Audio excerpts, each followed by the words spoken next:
Go.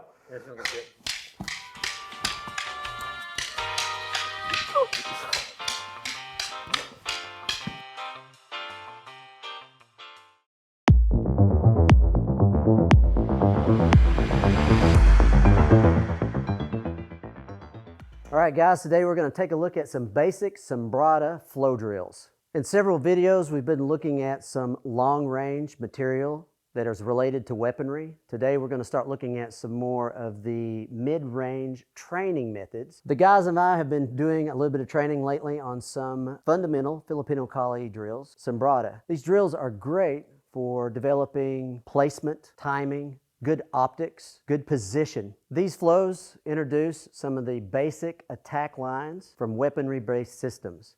And it also helps you get used or train your optics in order to see those attacks in relation to your range and your opponent. All right, guys, let's start taking a look at the first drill. This is Coach David, and he's going to be helping me out. There's actually several of these drills. This is one of the first ones we introduced in our Filipino Kali program. And we're going to be starting off with a angle 1. We've worked on this angle previously in some of our long-range material that we've put together. So if I feed that long-range attack, there's several options that David can use to deal with that attack.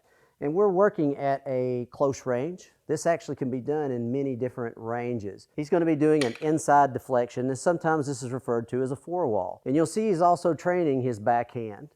And he can give different responses to this drill. This response, he's going to feed a backhand number 2.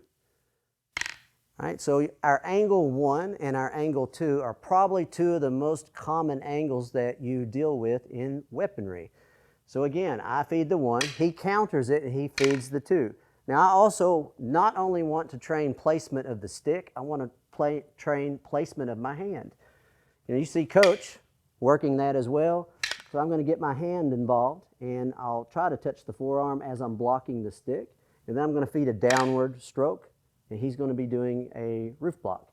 Then the drill will start again. It's only 3 basic moves at this level.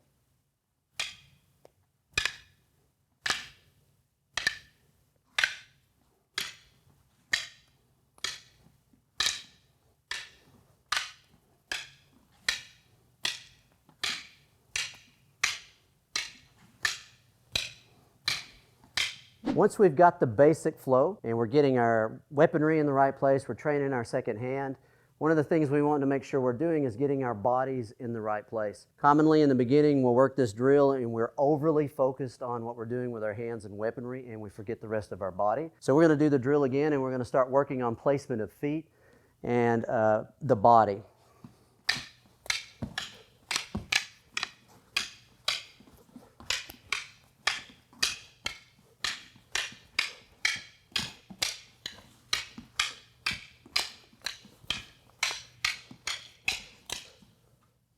All right, guys, we'll get a close-up look at some of the angles and responses to the angles that we're doing.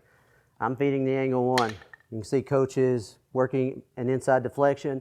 He's also working his secondary hand, training good placement. Right now, the first one we did is we're feeding an angle 2, and my stick is really already in position. If I leave it there, I just turn it for the block. And I'm training my second hand as well, putting it in the right position. Generally, the next one we can feed is a downward motion, and you can see Coach is working on a roof block. Then it starts again.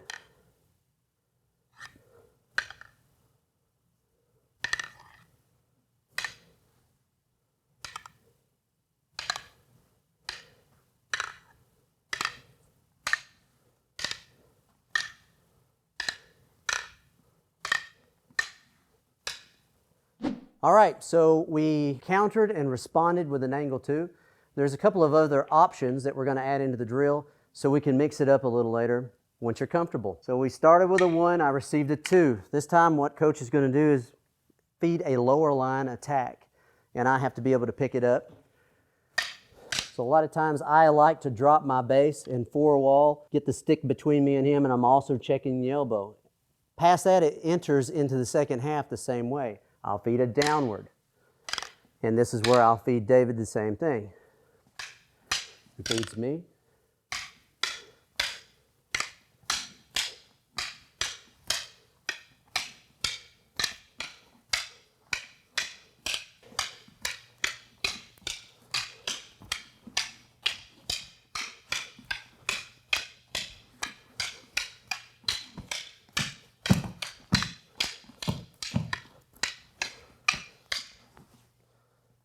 Okay guys, we're gonna add in another option.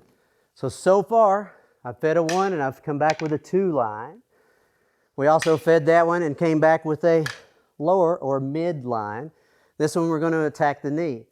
So the variation is either gonna be a high line 2, mid line, horizontal, or you could feed the diagonal to the knee, low line. So we'll play that one for a second. This one I can catch with that dropping stick, or I can turn it over and try to catch it with tip down. And I'm going to use the same feed back into the set.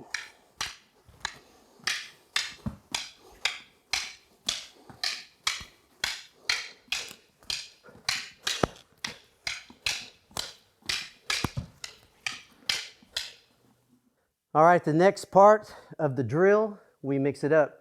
But we're only going to change up that backhand. Now we'll do the drill, but I don't know what David's going to respond with. If he's going to feed a backhand 2, he's going to feed the horizontal, or if he's going to shoot low for the knee.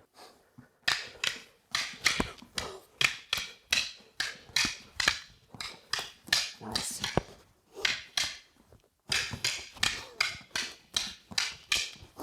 Nice one. Nice. Yeah, nice. Yep. I think I ate that one.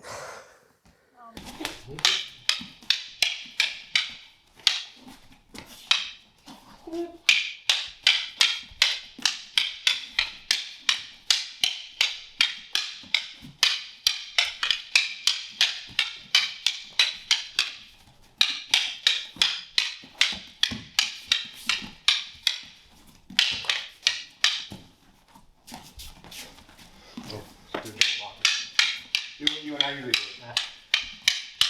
There, no, there you go. There you go. Try that one again. I'm gonna throw the cross.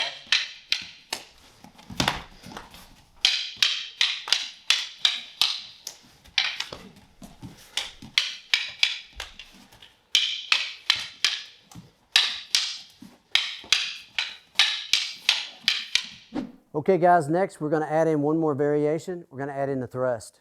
So far, we've put in an angle 2 variation, a horizontal line to the waist variation, and then I've shot a low one to the knee. So what we're going to add is a thrusting motion. So that'll look like inward.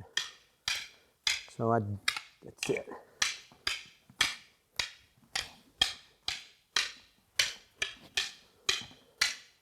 All right, this mixes up the drill a little more because it changes the angle, and the time on the second drill has one more beat in it.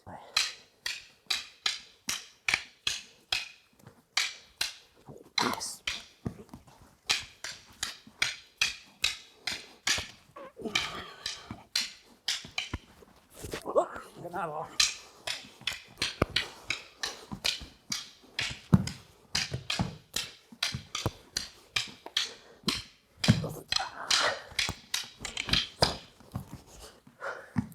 All right, like we said in the beginning of the video, we're trying to force mid-range. So we're staying pretty close to each other. We're not really varying the range much, but you can do these same series in longer range. Since you're outside of range, there's no contact, but you're still reacting to your opponent's body, because we're training the optics of the dynamic flow of weaponry. I want to be able to eventually, with time, playing the game, recognize the angles of attack by where he places weaponry around his body.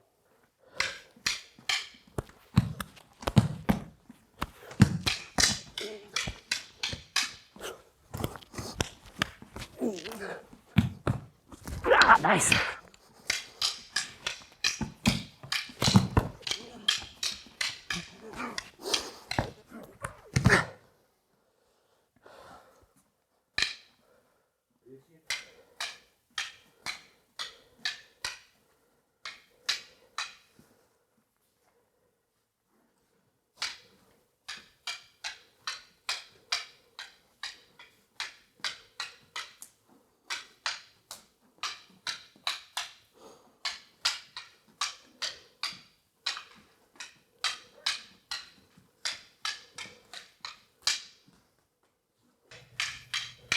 Got it.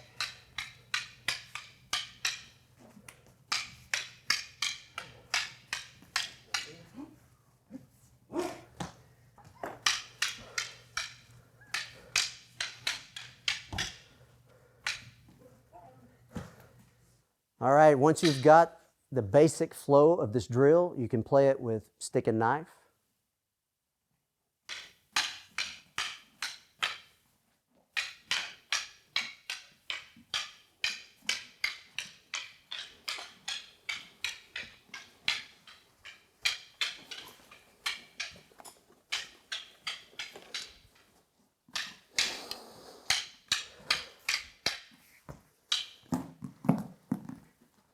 Double stick.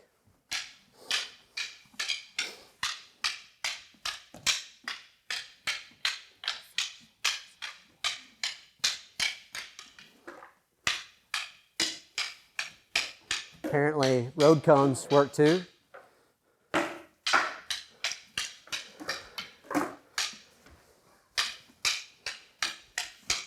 Disarm yourselves. I like a clean school.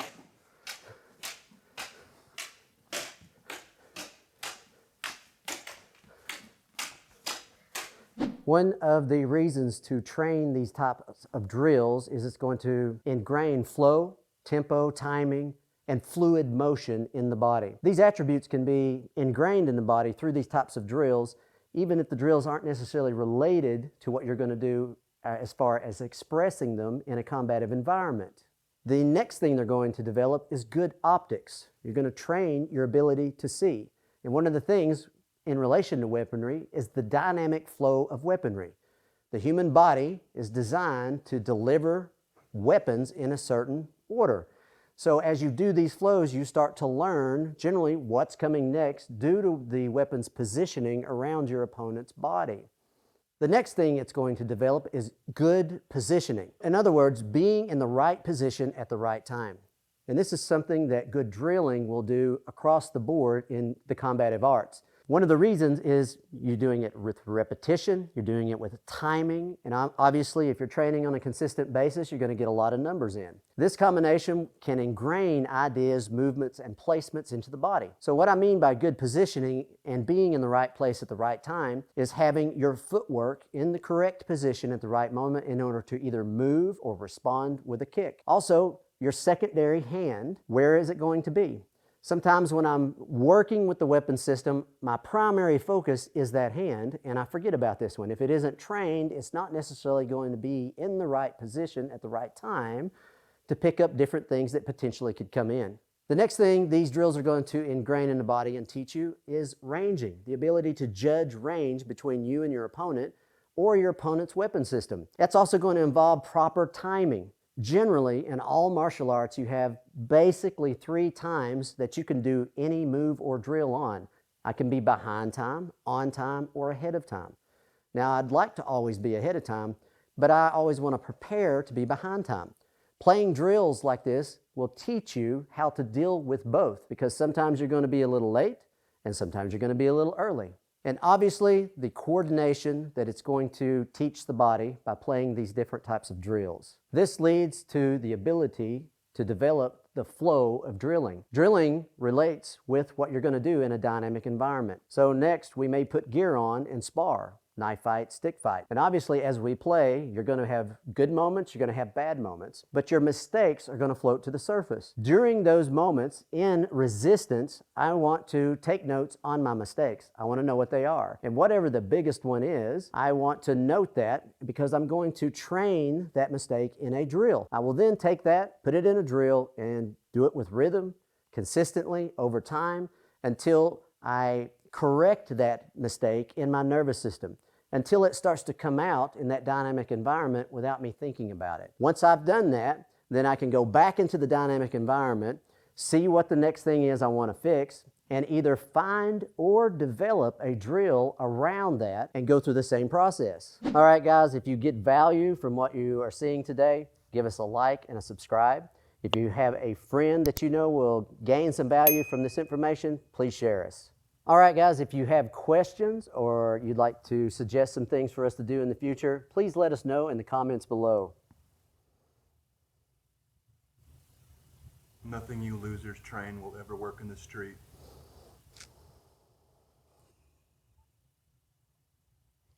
I ought to start swinging a stick at him.